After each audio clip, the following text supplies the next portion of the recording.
এই ক্লাসে একজন স্টুডেন্ট আছে যাকে কেউ দেখতে পায় না, তবুও সে প্রতিদিন এই ক্লাসেই বসে থাকে।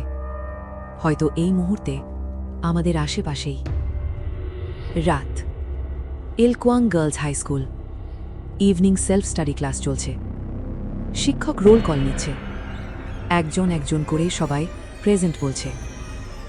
হঠাৎ একজন ছাত্রী ধীরে বলে, আমাদের স্কুলে একজন স্টুডেন্ট আছে যাকে কেউ চেনে না। সে বলে, কেউ জানে না সে কোন ক্লাসে পড়ে, কিন্তু অনেকেই নাকি তাকে দেখেছে। আরও অদ্ভুত, প্রতিটা ক্লাসে কিছু খালি সিট থাকে। হয়তো সেই সিটগুলোর একটাতে সে বসে থাকে, কিন্তু কেউ খেয়াল করে না। আরেকজন বলে, এগুলো শুধু ভূতের গল্প। কিন্তু প্রথম মেয়েটা থামে না।